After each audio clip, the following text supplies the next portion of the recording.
अरे जो दलितों को मारने वाले हैं वो हिंदू नहीं है क्या? उनको जो सजा नहीं है क्या इसी मुकदमा लोकतंत्र में? 2022 में दर्ज हुए, इसी वो हिंदू नहीं लोकतंत्र में थे क्या? उनको सजा नहीं है क्या?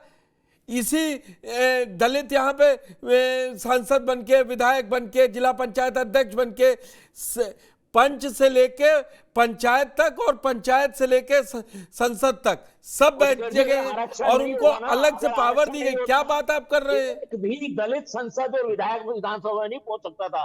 कि आप मेरे को बताइए, पॉलिटिकल पार्टीज, बहन मायावती भी बताएं और दूसरी पार्टी भी बताएं कि गैर रिजर्व सीटों पे कितने दलितों को सीट दे देते हैं। समाजवादी इस पार्टी ने बार करके समाजवादी दिखाया पार्टी ने आपकी। थोड़ा फर्क किया है। तो ये मैं कह रहा हूं कि जब तक हमारे में ये मादा नहीं है कि हम दलितों को सामान्य सीटों पर लाएंगे या दलितों के साथ सामान्य व्यक्ति के साथ व्यवहार करेंगे, हम कैसे कह दें कि हिंदू तो हमें प्यार करते हैं?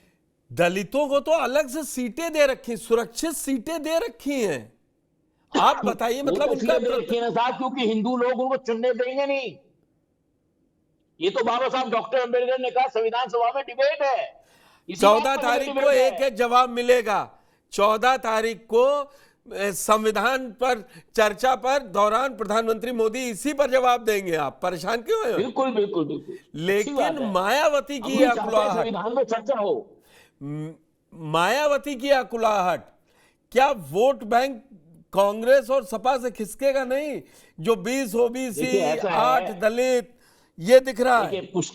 पुष्कर जी, मैं आपको बताना चाहता हूं, बहन मायावती जितनी जल्दी इस बात को समझ लेंगी कि वो अतीत हो चुकी हैं,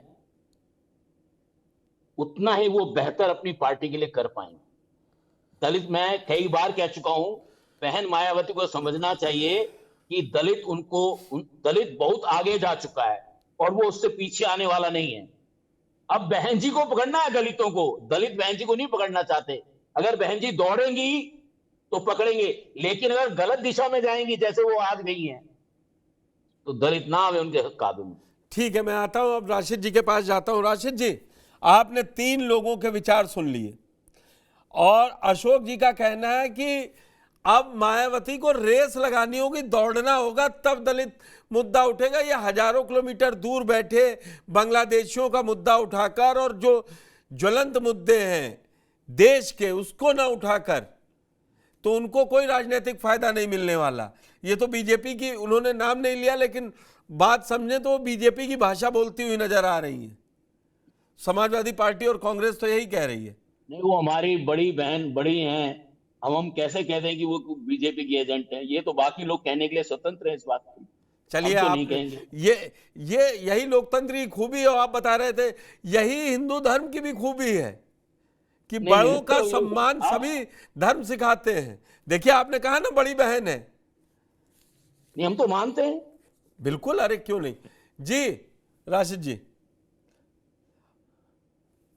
अनम्यूट कीजिए। चौहान साहब, मेरी जी आवाज आ रही है? चौहान साहब, आपको बिल्कुल आवाज आ रही है सर?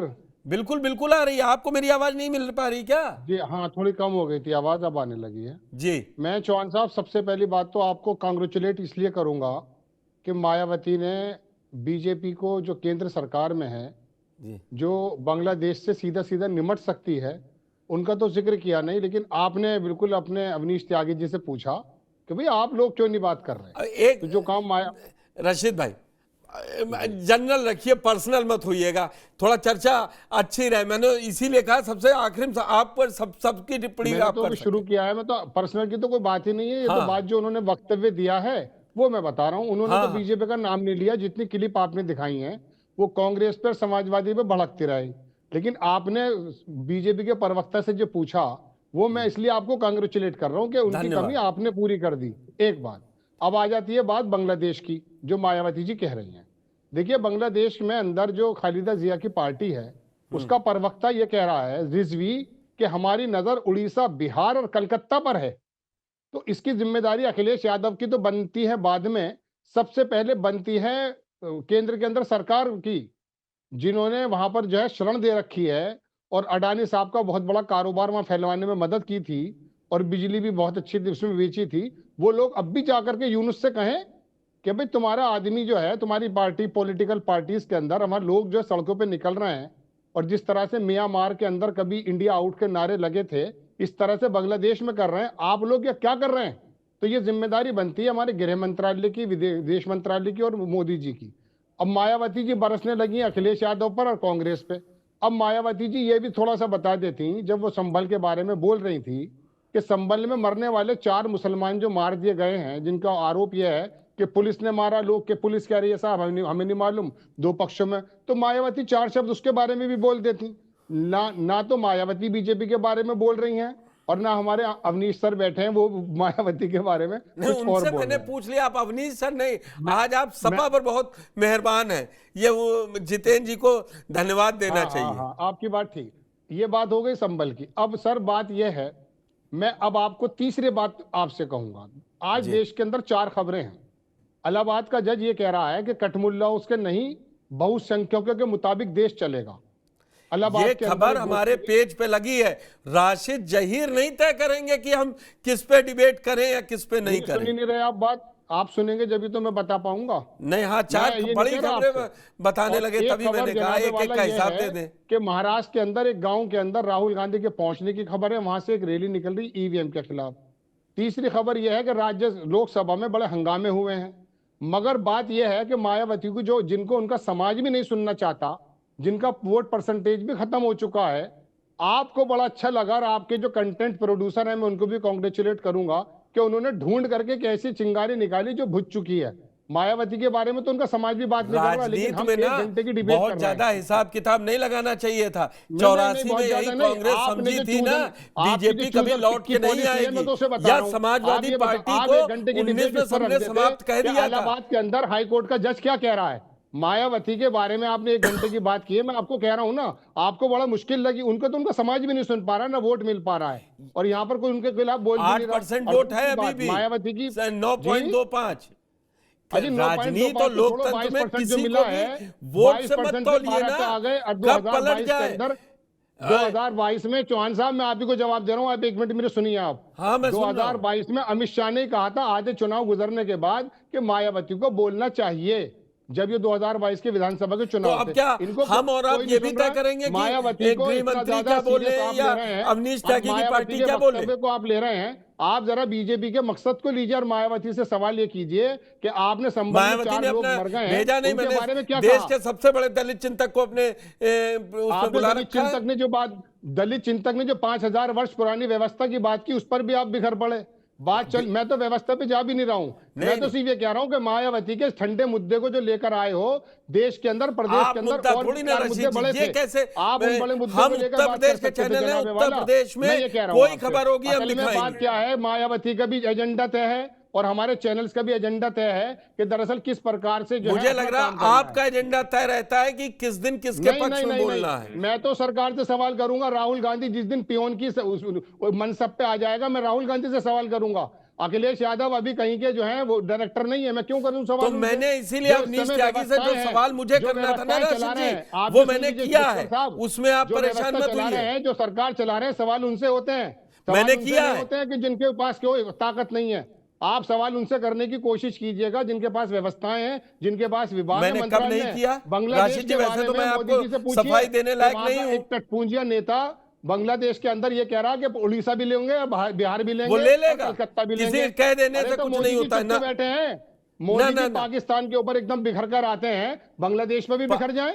और मैं अडानी से कहें कि पाकिस्तान की आप तो बिजली बात क्यों भी दे नहीं रहे थे आप? रशीद जी करना चाहता हूं। चलिए खैर, पाकिस्तान की क्या हालत हो गई है पिछले 5 साल में? अवनीश त्यागी जी, अवनीश त्यागी जी, पूरी हो गई जी। रशीद जी कह रहे हैं कि सरकार चुप्पी साधे हुए है, बांग्लादेश पे उसको करना है। मैंने तो आपसे सवाल पूछा, लेकिन देखिए ना, लोकतंत्र की खूबसूरती देखिए, वही सवाल वो पूछ रहे हैं अभी भी, कह रहे हैं। देखिए पुष्कर जी, जनाब जहीर साहब ने तमाम ज्ञान बरखा दिया। हाँ, तमाम 5000 साल तमाम ज्ञान दे दिया, आपको भी दे दिया। डिबेट क्या तय करें, क्या नहीं करें, किसको क्या बोलना चाहिए, किसी का डिबेट, ये चैनल का डिबेट तय करेगा। इन्होंने ज्ञान दे दिया। मैं कह रहा हूं कि इन्होंने ज्ञान दे दिया जी जी। पर इन्होंने दो शब्द इन्होंने वहां जो हिंदुओं पर जुल्म हो रहे हैं, जो दलित गरीब हिंदुओं पर जुल्म हो रहे हैं, उसमें एक शब्द इनके जबान से नहीं फूटा। इनको इस पे भी ध्यान देना चाहिए था कि वहां क्या हो रहा है बगल में। और जहां तक इनको चिंता है कि भारत क्या करेगा, सरकार क्या करेगी, रशीद जी आप हो गया, आपका हमने पूरा टाइम दिया है, ऐसा भी नहीं हमने टाइम नहीं दिया आपको, जित सबको टाइम दिया आपको भी दिया है। मैं इस अब आप चुप रहिए। हाँ, अब आप चुप रहिए, आप बिल्कुल सुनने को म्यादा रखिए। आपके पास जबान में से दो शब्द नहीं फूटे उन दलितों के और उन गरीबों के जिन पर जुल्म ज्यादती हो रही है, एक शब्द नहीं फूटा। आप तमाम ज्ञान दे बैठे। और मैं ये कह रहा हूं कि जो आप भारत सरकार को सलाह दे रहे हैं, भारत सरकार सक्षम है। भारत सरकार सक्षम है हर बात का जवाब देने के लिए और हर मुकाबला करने के लिए। और सुनिए, मेरी बात सुनिए, सक्षम नहीं है, वो जवाब दे रही है। और हालात आज दुनिया में ऐसे हैं कि भारत एक कमजोर देश नहीं है, भारत एक ताकतवर देश बन के उभरा है। भारत आज वो नहीं है कि दुम दबाकर बैठ जाए। आज भारत सीना तान करके खड़ा है और जो गलत काम होगा, जो गलत निगाह उठाएगा, उसको सबक सिखाया जाएगा। अवनीश जी की बात कंप्लीट हो जाने दीजिए, राशिद जी आप ही के पास आऊंगा, आप ही के पास आऊंगा। आप जैसे लोग देश के अंदर बैठे हैं और जिस तरह से माहौल खराब करने की कोशिश कर रहे हैं और ज्ञान बटा रहे हैं और तमाम। अवनीश जी आपकी आवाज चली गई है, अवनीश जी आपकी आवाज चली गई, शायद अनम्यूट हो गए, आपके पास कोई कॉल आया इस वजह से डिस्कनेक्ट हुई आवाज। फिर से आप बात पूरी अनम्यूट कीजिए अपने आप को अवनीश जी। हेलो, आवाज आ रही है, अब आई आवाज। देखिए पुष्कर जी, मैं ये कह रहा हूं कि इन्होंने जो भारत सरकार को ज्ञान देने की बातें करी हैं, उनसे सवाल करा है। मैं कह रहा हूं कि भारत की आज स्थिति ऐसी है पूरी दुनिया में कि भारत आज कमजोर देश नहीं है। भारत दुम दबाकर देश भागने वाला नहीं है। भारत माकूल जवाब देता है और तगड़े से जवाब दे रहा है। पाकिस्तान को भी जवाब दे रहा है, चीन को भी जवाब दे रहा है, हर चीज को जवाब दे रहा है। और अपने भीतर बैठे जो देशद्रोही हैं उनको जनता जवाब दे रही है। पुष्कर जी, जनता उनको ऐसा जवाब दे रही है कि उनको सत्ता से दूर रख रही है।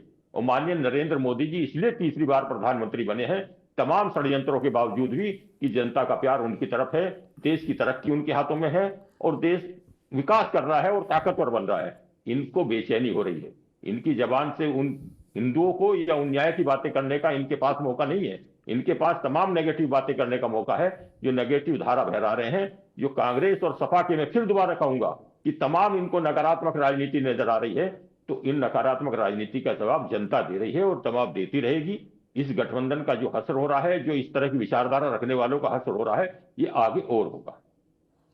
जितेंद्र वर्मा जी वो कह रहे हैं ये नेगेटिव पॉलिटिक्स करेंगे ना तो जनता ने, जैसा वो पहले राउंड में उन्होंने उपचुनाव का ही बताया था, और अब की कहा कि जनता जो देश को बांटने की बात करते हैं उन देशद्रोहियों को जनता जवाब दे रही है, बाहर की ताकतों को देश की सेना जवाब दे रही है। देखिए, नकारात्मक विचार और नकारात्मक नारे ये भारतीय जनता पार्टी को कोई इसमें पा नहीं सकता है। आज अगर बांग्लादेश में कुछ घटनाएं हो रही हैं, हिंसा हो रही है, कुछ घटनाएं तो नहीं है, केंद्र सरकार का ही फेल्यूर है। ये काहे अपनी पीठ थपथपा रहे हैं, कह रहे हैं कि सबसे ताकतवर देश, ऐसे बता रहे जैसे इन्हीं के कार्यकाल में सबसे ताकतवर देश है। अरे भारत हमेशा से बहुत बड़ी ताकत रहा है। पाकिस्तान का पेट फाड़ कर बांग्लादेश निकाल लाया था भारत, वो है। चीन से भी लड़ गया था भारत, वो है। ये ऐसे बता रहे 2014 में हिमालय पर्वत से भारत उतर आया, इससे पहले भारत था ही नहीं। इस तरीके से भाजपा के सीनियर कैबिनेट मंत्री भी बयान देते हैं, जैसे हमारे बीजेपी के प्रवक्ता बता रहे हैं। अरे भारत वो देश है जिसने गांधी को पैदा किया, भगत सिंह, चंद्रशेखर आजाद, अशफाक उल्लाह खां को पैदा किया। ये तो बता रहे सिर्फ मोदी ही पैदा हुआ है, बाकी कोई पैदा ही नहीं हुआ। और मोदी ऐसा बिल्कुल, जितेंद्र जी आप अपनी बात के लिए नहीं, मैं सुन रहा हूँ, केवल भटक रहे हैं, मुद्दों से भटक रहे हैं। आप मुद्दे पे रखिए, अपनी बातें करिए कि आप क्या कर रहे हैं। वक्तव्य रहता है, जिस तरह से इन लोगों का विचार रहता है कि 2000, इनके तो कई नेताओं ने बात कही। एक सांसद कंगना रनावत है, फिल्म एक्टर, उन्होंने भी तो ये बात कही कि भारत आजादी 2014 के बाद हुआ। क्या बात करते हैं सर, वो एक सांसद है आज। ये अभी हिंदू, अरे आपके सांसद ऐसे हैं जो वंदे मातरम नहीं कहते, भारत माता की जय नहीं बोलते। अरे ये आपके सांसद हैं, आप अपने सांसदों की बात करिए, अपने नेताओं की बात करिए। सांसद हिंदू हैं, आपके बीच में नहीं बोलता, आप बोलिए मत। हमारे 37 में से 33 सांसद हिंदू हैं।